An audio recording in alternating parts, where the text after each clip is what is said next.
ត្រឹមភូមិយើងសប្បាយណាស់លោកអើយសប្បាយណាស់លោកអើយលោកដាច់ចាក់ឆា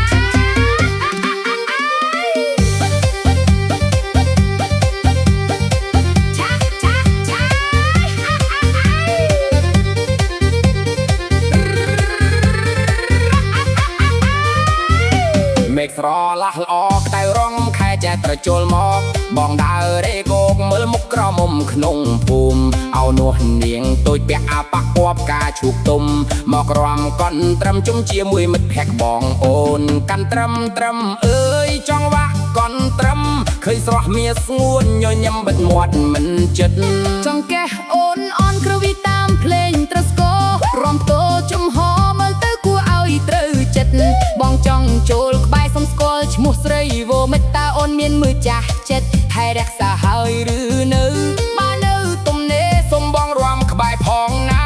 កុំធ្វើរឹកពីដាក់កំលោះស្រុកភូមិយើងរំទៅអូនរំកន់ត្រឹមខ្មែរយើងរំកាច់ញរៀងស្ដាងឲ្យត្រូវនឹងភ្លេងឆៃយ៉ាំស្នេហ៍អូនពិតមែនមិនមែនស្នេហ៍លេងបនលំចង់បានញាស់មុំធ្វើជាមេផ្ទះបងហើយបើអូនយល់ព្រមបងនឹងឲ្យម៉ែចូលស្ដីរៀបការខែ3ឆ្នាំក្រោយកុំឲ្យរងចាំ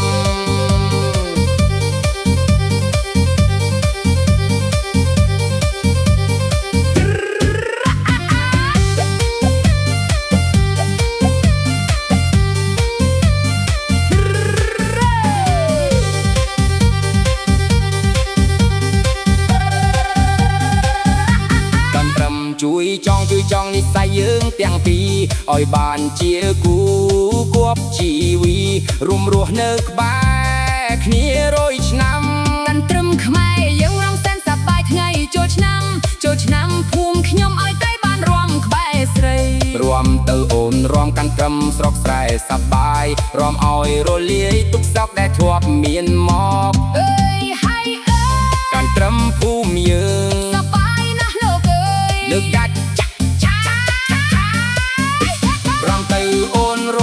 ងកាន់ត្រឹមខ្មែរយើងរំកាត់ញរៀងស្ដាងឲ្យត្រូវនឹងភ្លេងឆៃយ៉ាំស្នេហ៍អូនពិតមែនមិនមែនស្នេហ៍លេងបនលំចង់បានមាសមុំធ្វើជាមេផ្ទះបងហើយបើអូនយល់ព្រមបងនឹងឲ្យម៉ែចូលស្ដីរៀបការខែ3ឆ្នាំក្រោយកុំឲ្យរងចាំ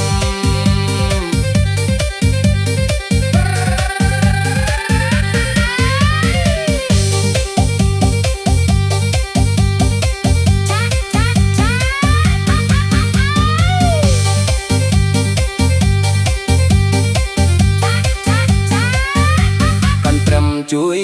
ចង់និស្ស័យយើងទាំងពីរឲ្យបានជាគូគប់ជីវីរួមរស់នៅក្បែរគ្នា100ឆ្នាំកាន់ត្រឹមខ្មែរយើងរំសែនសប្បាយថ្ងៃចូលឆ្នាំភូមិខ្ញុំឲ្យតែបានរំក្បែរស្រីរងទៅអូនរងកាន់ត្រឹមស្រុកស្រែសប្បាយរំឲ្យរលាយទុកសោកតែធ្លាប់មានមកអើយហើយអើយកាន់ត្រឹមភូមិយើងសប្បាយណាស់លោកអើយលើកដាច់